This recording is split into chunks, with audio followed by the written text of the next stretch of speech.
Nos encontramos en la zona histórica de Villa del Rosario. Vamos a iniciar el recorrido de la ruta turística del Colegio General Santander, llamado la capital de la Gran Colombia. Nos encontramos con Ricardo Acero. Ricardo, cuéntenos, ¿cuántos sitios están determinados para la ruta? En la ruta turística hacemos más o menos de 23 a 25 paradas en sitios reconocidos de acá de Villa del Rosario. ¿Y cuántos vamos a visitar? Por el momento vamos a visitar 10 sitios, que son de los más importantes. Claro que todos tienen su importancia, pero vamos a visitar los más significativos. Viajando por la capital de la Gran Colombia, en sí pues se empiezan a hacer desde el momento en que yo empiezo a hacer la investigación, ¿no? Hace aproximadamente unos 15 años, pero nace con la búsqueda de esa información. Entonces esa información se va cristalizando, ¿no? Y empiezo yo a tener bastante, y entonces decido llevarla más posteriormente al aula de clase. Entonces cuando ya la llevo al aula de clase, entonces empiezo a ver que el estudiante empieza a interesarse por conocer la historia de su pueblo, lo que es las anécdotas, la familia, las leyendas, el contenido histórico de lo que no se había comentado, porque pues solamente hasta el libro que escribió Luis Gabriel Castro, que es muy poco conocido, La capital de la Gran Colombia, hasta ahí se tenía idea de la parte histórica del Rosario.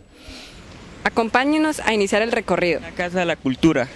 Aquí anteriormente quedaba ubicada la alcaldía municipal y la cárcel, y acá traían los animales que la policía conseguía en la calle y los encerraba en este sitio.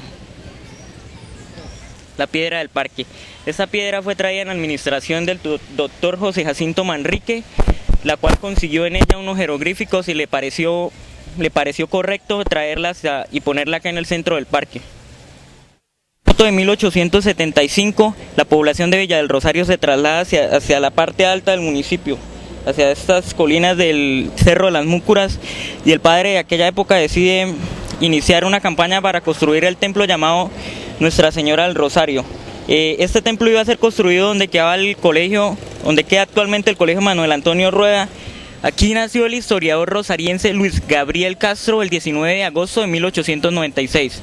Su importancia en Villa del Rosario corresponde a que él fue el escritor del libro La capital de la Gran Colombia, del cual se conservan pocos ejemplares. Casa Hospital Dr. José Jacinto Manrique. Aquí funcionó el segundo hospital de Villa del Rosario desde 1895 hasta 1947.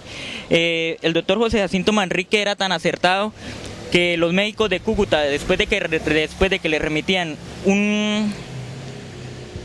una persona enferma de Villa del Rosario, decían que si el doctor ya le había dado el visto malo, no había nada más que hacer. Esta casa tiene una arquitectura bien especial, la cual dentro tiene un sótano donde el doctor se metía a hacer sus medicinas. Después de este sótano hay un túnel, el cual todavía no se ha investigado, pero se cree que tiene tres cuadras de largo, el cual era utilizado para épocas de guerra. Aquí funcionó Café Galaviz desde 1916 hasta su traslado a la ciudad de Cúcuta en 1960. Su fundador fue don Lino Galaviz Carriedo, y al principio funcionaba con unos molinos de agua, los cuales eran impulsados por un brazo del río Táchira.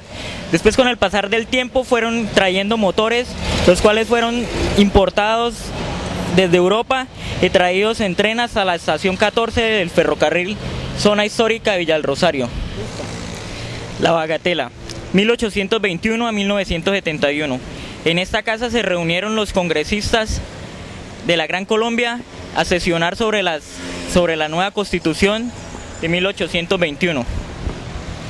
El templo histórico. Este templo, como lo ven comúnmente, fue reconstruido después del terremoto de 1875, el cual el terremoto derrumbó el templo que estaba anteriormente. Fue declarado monumento nacional, y ese hace parte de los bienes nacionales culturales del Ministerio de Cultura.